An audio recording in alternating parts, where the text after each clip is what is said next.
My brother and sisters. तो कैसे हो आप सब? आई होप आप सब बहुत अच्छे होंगे।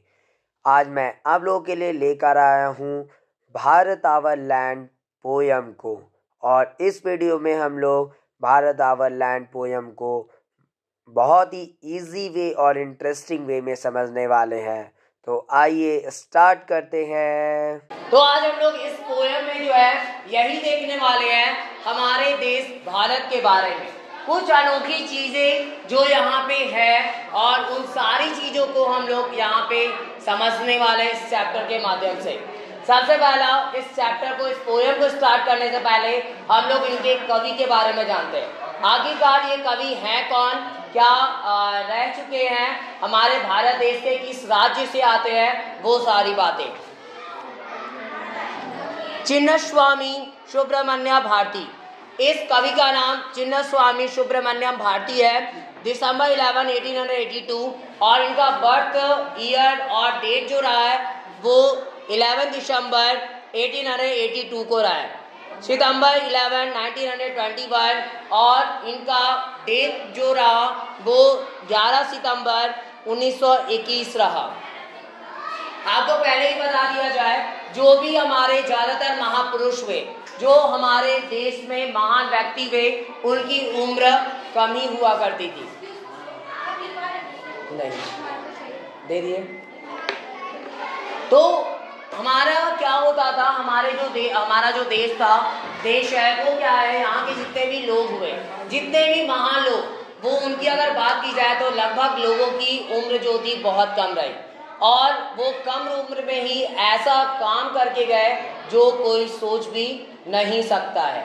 तो उनमें से ये भी एक थे, और ये जो थे इनकी भी उम्र लगभग जो है वो 1882 में इनका जन्म हुआ था और 1921 में इनकी मृत्यु हो गई। यानी लगभग जो है 8 साल इधर, 8 और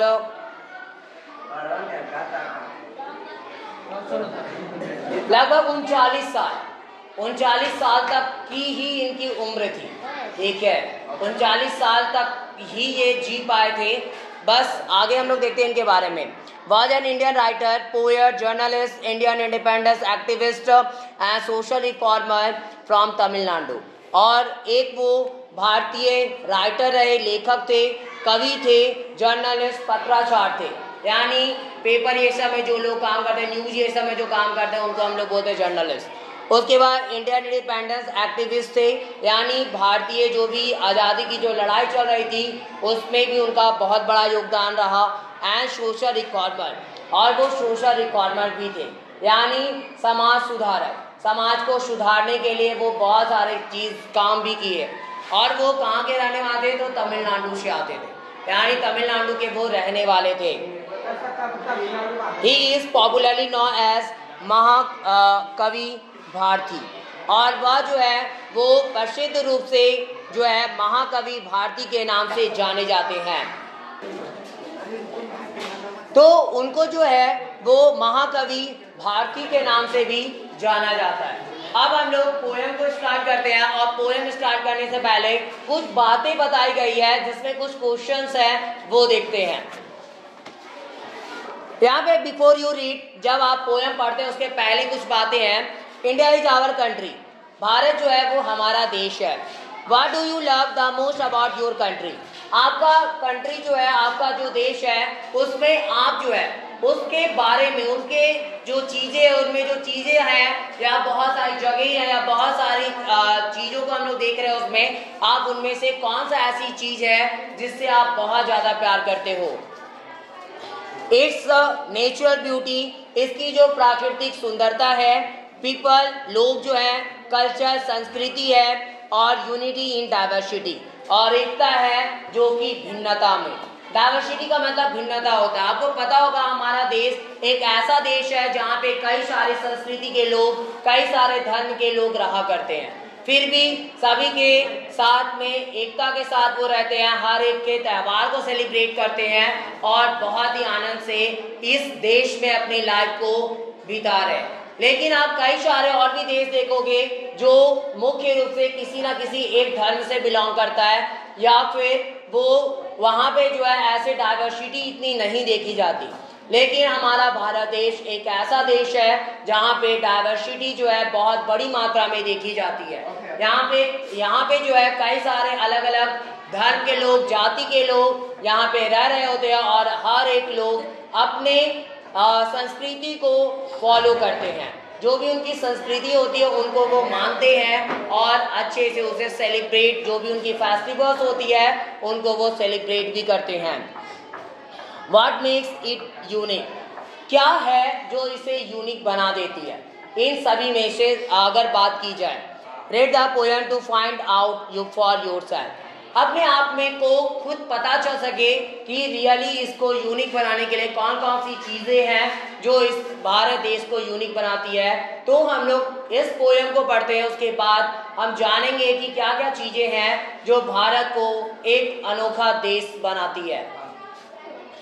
The mighty Himavan is ours. Mighty Himavan. हिमवन का मतलब यहाँ पे हिमालय माउंटेन से है।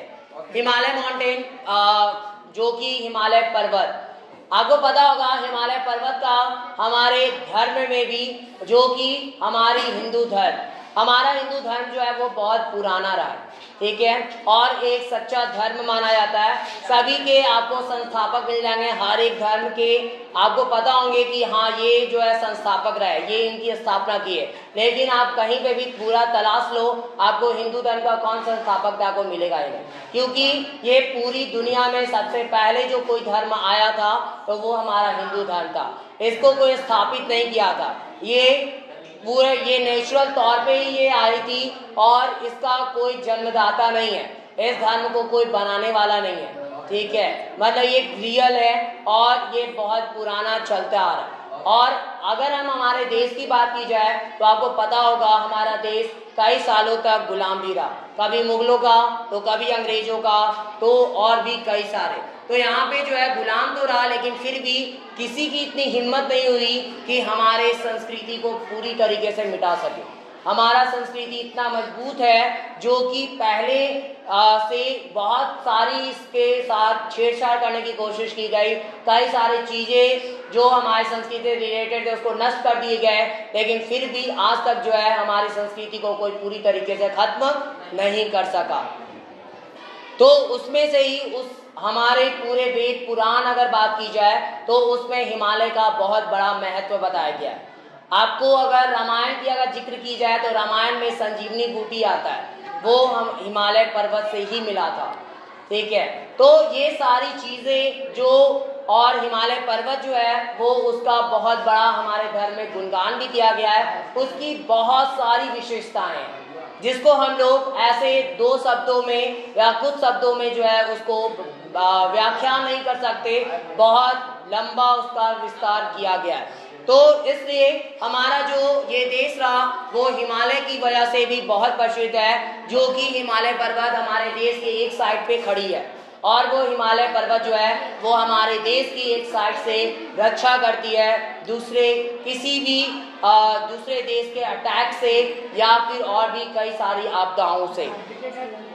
There is no equal anywhere on earth, और पृथ्वी पर इसकी तरह कोई भी समान है ही नहीं, इसके जैसा कोई है ही नहीं। इस पर्वत जो अनोखा पर्वत है, इस पर्वत की तरह पृथ्वी पे कोई दूसरा है ही नहीं। द जेंडस गंगा इज आवर्स, या जो जेंडस गंगा है, जेंडस का मतलब एक तरह से नम्र वाली यानी दयालु स्वभाव की, दूसरों के प्रति अच्छा सोचने वाली, वो गंगा जो है वो हमारी है। गंगा नदी आपको पता होगा, बोला जाता है हमारी वेदों पुराणों में लिखी गई है, गंगा नदी का व्याख्यान करना वो भी एक छोटे से शब्दों में वो बहुत कम होगा, क्योंकि गंगा नदी की भी जो है बहुत सारी महानताएं हम लोग सुनते हैं और गंगा नदी जो है कोई आम नदी है नहीं।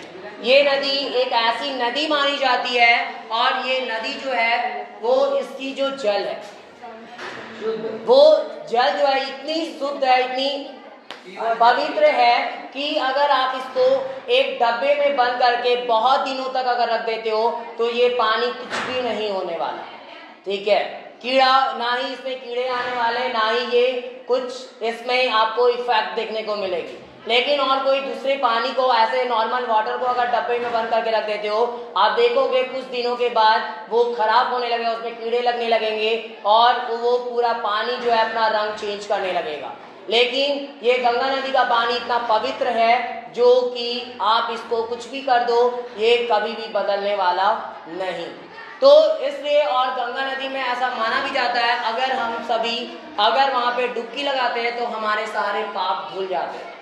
ये एक मायने में सही भी है, लेकिन उन लोगों के लिए सही है जो गलती से पाप कर देते हैं।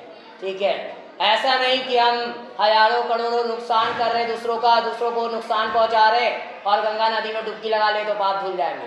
तो ऐसा पाप नहीं धुलता वहां पे, समझ में आ रहा है? जो गलती से बादशाह जो पाप होते हैं वो धुलते हैं, जानबूझकर की गई गलतियां वो तो कोई भी माफ नहीं करता। तो गंगा नदी कहां से माफ कर देगी? Which other river can match her grace? और कोई भी ऐसा, कौन सी ऐसी नदी है जिसको हम लोग इस नदी से मैच कर सकते हैं?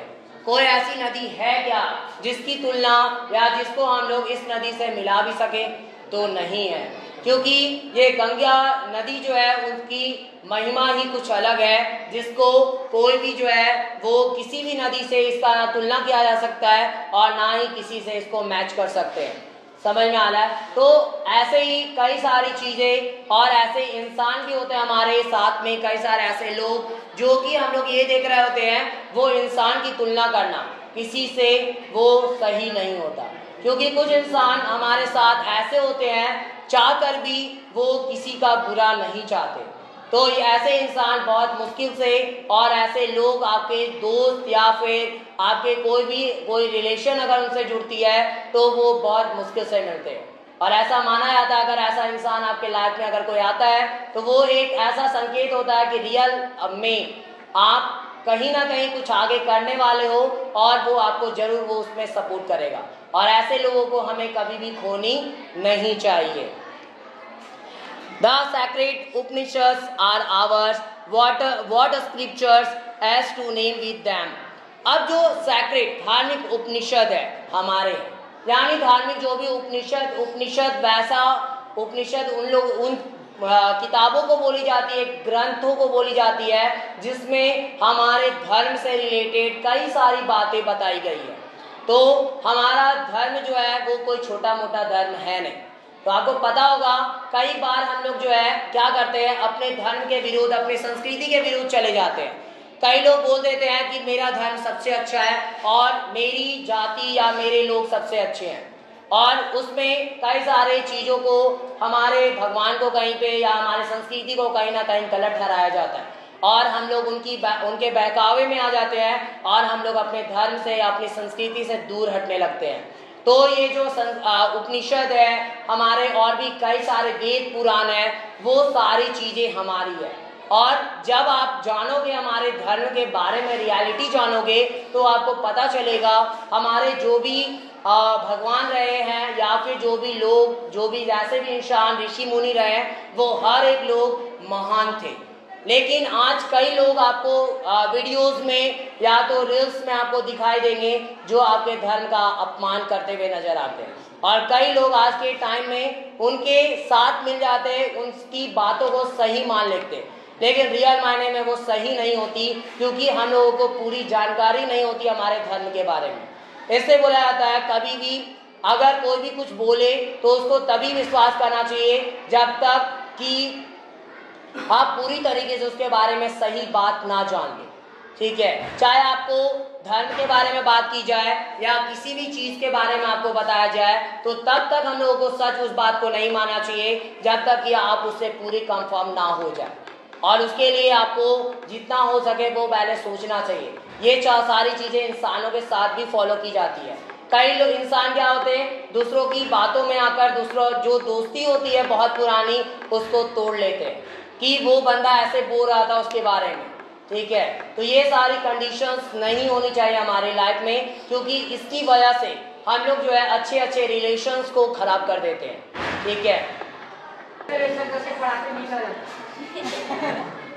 तो ये चीजें जो है हम लोग देख रहे होते हैं, इसलिए ये हम सभी इंसान के साथ भी ये बातें फॉलो की जाती है। आगे देखते हैं। What scriptures as to name it them? कौन सा ऐसा स्क्रिप्चर्स होगा, कौन सा ऐसी लेख होगी जो आप उनके साथ में मिला सकते हो, जिसका नाम आप उनको दे सकते हो? कोई ऐसा ग्रंथ है ही नहीं, कोई ऐसी चीजें है ही नहीं जिसका कंपैरिजन इस उपनिषद के साथ किया जाए। This Sunny golden land is ours. और यह सनी गोल्डन लैंड जो है, ये सूरज सा सुनहरा जो भूमि है, ये चमकता हुआ जो भूमि हम लोग देख रहे हैं, वो भूमि हमारी है। She is peerless, let's praise her. और वह एक ऐसी भूमि है, उसकी भी तुलना हम लोग किसी से भी नहीं कर सकते, उसको भी जो है वो मैच नहीं कर सकते। वो भी दिव्य भूमि है। हमारे देश की जो भूमि है वो दिव्य है, किसी दूसरे देश की भूमि से तुलना नहीं की जा सकती। लेट प्रेज हर, और बस उसकी प्रशंसा हम करें, कुछ करे या ना करे, लेकिन उसकी प्रशंसा जरूर करनी चाहिए, क्योंकि हम सारे लोग इतने लकी हैं कि हम सभी लोगों का ऐसी भूमि में जन्म हुआ जहाँ पे कई सारे महापुरुष और कई सारे महान लोग जो है अब दूसरों के लिए अपने प्राणों को त्याग दिए। तो ये ऐसी भूमि रह चुकी है और ये एक बहुत पवित्र भूमि मानी जाती है। आगे है Gallant warriors have lived here. और यहाँ पे जो है महान योद्धा, महान सैनिक वो यहाँ पे। और अब इस वीडियो में इतना ही, बाकी बचे पोयम को हम लोग नेक्स्ट वीडियो में एक्सप्लेन करेंगे। और अगर आपको यह वीडियो पसंद आई हो तो प्लीज़ मेरे इस वीडियो को लाइक ज़रूर करें और ज़्यादा से ज़्यादा शेयर करें, ताकि और भी बच्चों तक यह पोयम की एक्सप्लेनेशन पहुंच सके। और मेरे इस चैनल को सब्सक्राइब भी ज़रूर करें, ताकि मेरी आगे आने वाली वीडियो की नोटिफिकेशन आपको सबसे पहले मिल सके। Thanks for watching my video. Have a nice day.